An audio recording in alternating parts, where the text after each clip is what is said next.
Setelah mendengar cerita ini, Anda akan googling 3 kata. Jadi, selesaikanlah mendengarkannya. Tidak lama kok.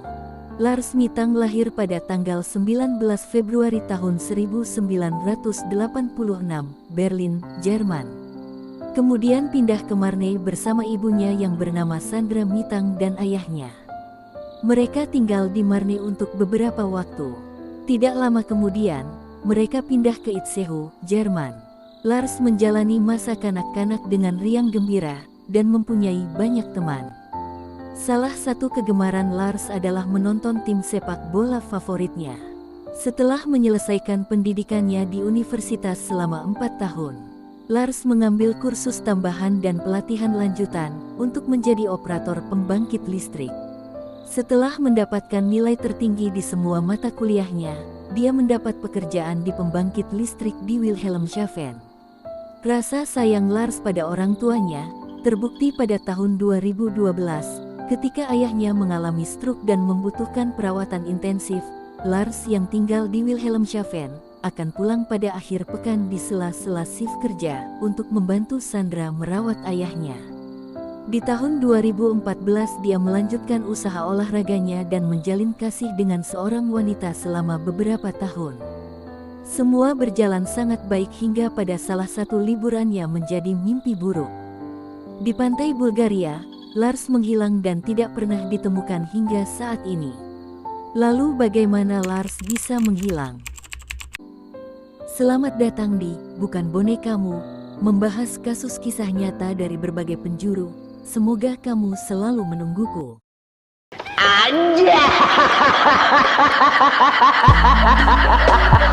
Pada awal-awal bulan musim panas tahun 2014, Lars Mitang memutuskan pergi berlibur ke Varna, Bulgaria bersama 5 orang temannya. Dan ini merupakan perjalanan pertama keluar Jerman bagi Lars Mitang. Pada tanggal 30 Juni tahun 2014, Lars dan teman-temannya terbang ke Varna dan menginap di Hotel Viva, penginapan bintang 4 di sepanjang pantai Golden Sand Resort di Bulgaria Riviera. Di sana mereka bermain sepak bola, berenang, bersantai dan semua menikmatinya. Pada jam 11 malam, tanggal 3 Juli pada hari keempat liburan, mereka mengunjungi Golden Sand Bar untuk menyaksikan Costa Rica dan Belanda di perempat final Piala Dunia. Lars menggunakan jersey Werder Bremen, tim idolanya. Pertukaran tim bendera di bar itu membuat kesal sekelompok lulusan sekolah menengah Bavaria. Dan terjadi sedikit keributan. Beberapa jam berlalu, dan pada pukul 4 pagi, masih di tanggal 4 Juli tahun 2014, Lars dan temannya menjadi pengunjung terakhir yang meninggalkan Golden Sand Bar. Tepat setelah jam 4 pagi, teman Lars yang bernama Tim dan Paul menyarankan untuk makan di restoran cepat saji, tapi Lars menolak dan pergi meninggalkan temannya menuju hotel. Beberapa kilometer setelah menjauh dari temannya, Lars diserang dan dipukuli oleh sekelompok orang. Dia berhasil lolos tanpa luka berat, kecuali gendang telinga robek akibat pukulan di sisi kiri kepala, dan kembali ke Hotel Viva untuk tidur. Pada 5 dan tanggal 6 Juli mereka bersantai di hotel. Pada tanggal 7 Juli tepat pada jam 2 siang, Lars keluar hotel dengan telinga yang masih sakit karena penyerangan malam itu, dan dia menyadari jika terbang dengan telinga terluka dapat merusak pendengarannya.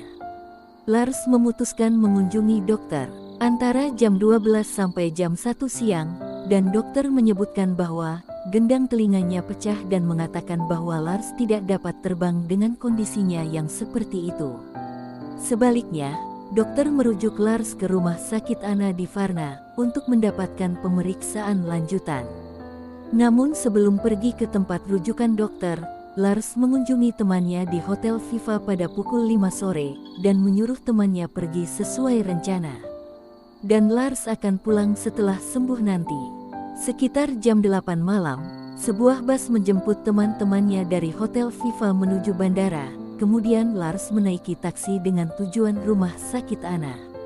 Pada pukul 20.40 Lars menerima resep 500 mg cefprozil, antibiotik yang umum digunakan untuk infeksi telinga.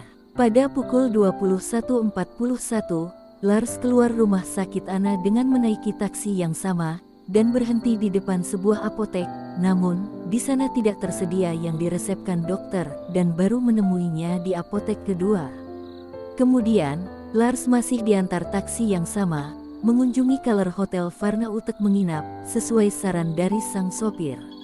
Antara waktu jam 11 malam, Lars pergi ke bar hotel, mengambil air dan meminum obat yang diresepkan dokter. Tidak lama setelah itu, perilaku Lars mulai berubah. Dia menelpon ibunya dan mengatakan bahwa ada orang yang berniat mencelakainya dan meminta ibunya untuk memblokir kartu kreditnya. Pada pukul 9 pagi, Lars mengunjungi Dr. Kostol, dokter bandara yang sedang bertugas hari itu dan mengatakan dia cukup sehat untuk terbang hari itu.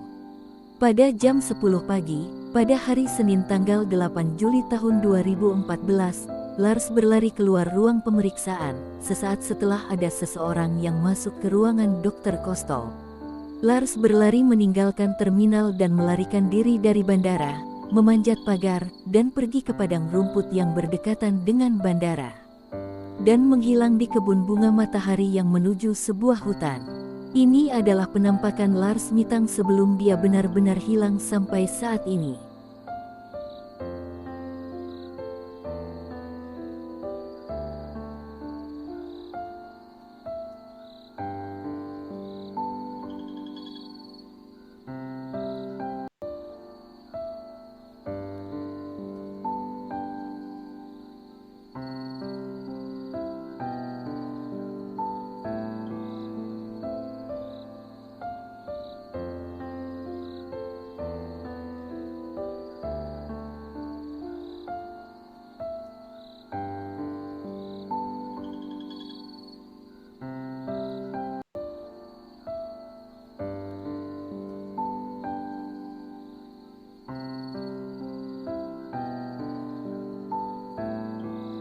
Selama beberapa jam kemudian, Sandra Mitang berusaha menelpon putranya, namun tidak pernah ada jawaban. Itu karena ketika dia berlari dari ruang dokter, dia juga meninggalkan koper, handphone dan barang bawaan lainnya. Pada tanggal 9 Juli tahun 2014, laporan orang hilang diajukan atas nama Lars Mitang. Upaya pencarian dilakukan sampai dengan menyewa detektif untuk mencari keberadaan Lars, namun hasilnya nihil. Sampai pada 10 tahun pencarian, meskipun sudah dilakukan pencarian secara besar-besaran, Lars Mitang belum ditemukan. Dalam kasus hilangnya Lars yang masih belum ditemukan ini, banyak spekulasi dan dugaan yang muncul. Mulai dari Lars yang diduga masuk kartel narkoboy, memang benar dibuntuti atau memang mengalami reaksi paranoid efek obat yang dikonsumsinya itu. Tapi apapun spekulasi yang bermunculan, selama jasadnya belum pernah terkonfirmasi ditemukan, masih ada kemungkinan harapan bahwa Lars masih hidup. Entah dia lupa dengan siapa dirinya atau memang terjebak di suatu tempat. Semoga suatu hari nanti Lars bisa kembali pulang.